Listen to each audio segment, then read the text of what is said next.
আচ্ছা, প্রথমত এটা একটু আমরা খুবই কি বলবো যে ক্ষোভের এবং দুঃখের সাথে লক্ষ্য করছি যে এত বড় একটা গণঅভ্যুত্থানের পর আমাদের সামনে যে সুযোগ এসেছিল সেই সুযোগকে আমরা একটা বিভ্রান্তির বেড়াজালে ফেলে দিচ্ছি কিনা, এটা আমার একটা প্রধান প্রশ্ন। বিশেষ করে ঐকমত্য কমিশনের যারা দায়িত্ব পালন করছেন সরকারের পক্ষ থেকে তাদের কাছে প্রশ্নটা এই কারণে করছি, কারণ আমরা আমাদের প্রধান উপদেষ্টা যিনি ঐকমত্য কমিশনের সভাপতি, ওনার সাথে যখন আমরা প্রথমে কথা বলেছি তখন এটাই কথা ছিল যে আমরা তো বিভিন্ন রাজনৈতিক দল, আমাদের এক এক দলের এক একটা আদর্শ, আমরা ক্ষমতায় গেলে রাষ্ট্রকে এক একভাবে সাজাতে চাই, সুতরাং সব ব্যাপারে তো ঐকমত্য হবে না। তাহলে আমরা ঐকমত্য কতটুকু করতে চাই যে অন্ততপক্ষে জনস্বার্থে এবং আমাদের বিভিন্ন প্রতিষ্ঠান যাতে যথাযথভাবে গড়ে তুলতে পারি তার জন্যে কতটুকু ঐকমত্য হতে পারি। আমার বিবেচনায় ইতিমধ্যে যতটুকু আলোচনা হয়েছে তাতে কিন্তু অনেক বিষয় আমরা রাজনৈতিক দলগুলো একমতে পৌঁছেছি, যেটা অতীতে হয়নি।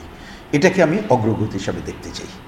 তা আমার বিবেচনায় যদি ঐকমত্য কমিশন যেসব ব্যাপারে শতভাগ একমত হয়েছি সেটাকেই ঐকমত্য হিসাবে ধরত এবং যেসব ব্যাপারে নোট অফ ডিসেন্ট বা ঘোরতর দ্বিমত আছে সেগুলোকে সেকেন্ড থার্ড পজিশনে রেখে তারা যদি এই কাজটাই করতো যে ব্যাপারে ঐকমত্য হয়েছে সেই সব বিষয়ে এখনকার আইনে যদি পারমিট করে এগুলো এই সরকারই বাস্তবায়ন করবে।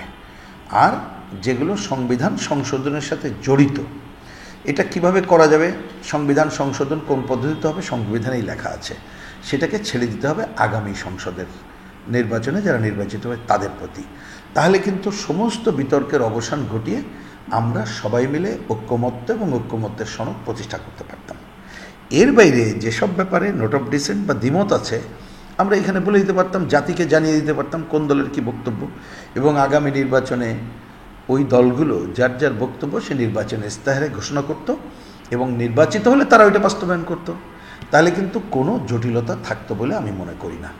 কিন্তু আমরা খুবই লক্ষ্য করলাম যে এইটাকে একটু কি বলবো জোর জুলুম করে দেওয়ার জন্যে অনেক সময় তারা কেউ কেউ গণভোট, কেউ কেউ গণপরিষদ, কেউ সাংবিধানিক আদেশ, কেউ কেউ এলএফও এ ধরনের কথাবার্তা নিয়ে আসলো। কিন্তু এখানে এই কথা কেউ বলতেই পারে, আমি বলা নিয়ে আপত্তি করি না, কিন্তু এটা বুঝতে হবে এই ব্যাপারে তো আমরা একমত হতে পারবো না। তো একমত যেটা হতে পারবো না সেইটা এনে নতুন নতুন সংকট তৈরি করার তো দরকার ছিল না। এটাই হচ্ছে আমার মূল বক্তব্য।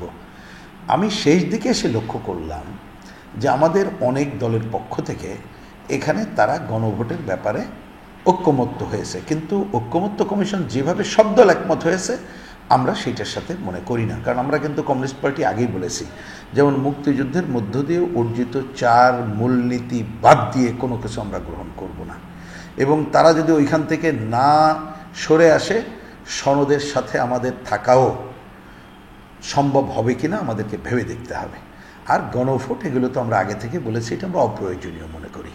তা তারা এই আলোচনা নতুন করে এনে যেটা করলো, আপনি দেখবেন এই গণভোটও নানাভাবে প্রশ্নবিদ্ধ অন্য অর্থে হচ্ছে যে এটার এখন আইনগত ভিত্তি আছে কিনা, এটার প্রয়োজনীয়তা আছে কিনা।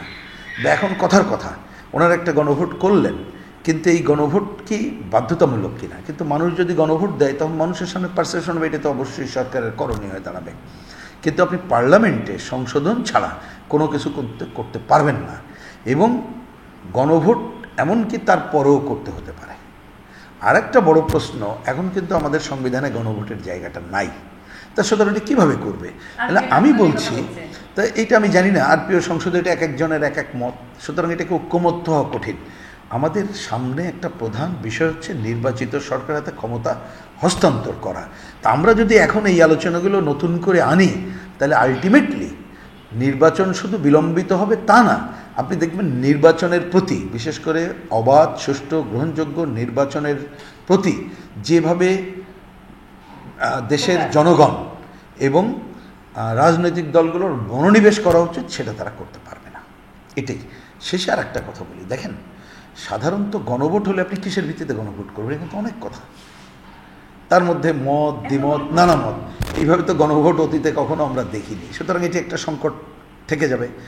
দ্বিতীয় একটা সংকট থাকবে যে আপনি জনগণকে তো ভালো করে বুঝাইতে হবে কোন কোন পয়েন্ট বুঝবে, বাংলাদেশের কয়জন মানুষ বোঝে, সেটা তো হবে না, সুতরাং এটা তো পারবেন না। তৃতীয়ত মনে রাখতে হবে আমাদের মধ্যে কিন্তু নানা অপশক্তি আছে। তারা যদি মনে করে এই গণভোটকে নানাভাবে ডিস্টার্ব করবে বা গণভোটে আমাদের যে ঐক্যমত্য যতটুকু গড়ে উঠছে সেটাকে ক্ষতিগ্রস্ত করবে, তাহলে এই কাজগুলোকে বিবেচনায় রেখেই বিজ্ঞোচিত সিদ্ধান্ত নেওয়া দরকার বলে আমরা মনে করি। এবং কমিউনিস্ট পার্টির পক্ষ থেকে আমরা কিন্তু গত মাসেই লিখিতভাবে আমরা বাস্তবায়ন পদ্ধতির ব্যাপারে আমরা 3টা কথা বলেছিলাম, এটা রিপিট করি। 1 নম্বর হচ্ছে ঐক্যমত্য, মানে হচ্ছে যেসব বিষয়ে সবাই একমত হয়েছে সেটাকে ঐক্যমত্য ধরতে হবে। বাস্তবায়ন পদ্ধতি 2টা ভাবতে হবে, একটা হচ্ছে যেটা এখনকার আইনে সম্ভব সেগুলো বাস্তবায়ন করতে হবে, সংবিধান সংশোধনের সাথে যেটা জড়িত সেটা আগামী পার্লামেন্টের উপরে ছেড়ে দিতে হবে, আর রাজনৈতিক দলগুলো অন্যান্য বিষয় যার যার অঙ্গীকার করবে। এইটা করলেই হয়ে যায়। আর আমি এটা মনে করি, দেখুন আমরা আসলে এখন কি বললাম না বললাম, আমার কাছে মনে হয় এই যে দীর্ঘ ঐক্যমত্য কমিশনে যে আমরা গেলাম, কথা বললাম, তার মধ্য দিয়ে মানুষের কাছে কিন্তু প্রতিভাত হয়েছে আমরা কে কী চাই। এবং আমি আশা করি আমরা যে যেটা চাই, যেটা বলা হয়েছে এবং আপনাদের প্রচারের মাধ্যমের কল্যাণে জনগণ জেনেছে, এর থেকে কেউ পিছু হটতে পারবে বলে আমার মনে হয় না।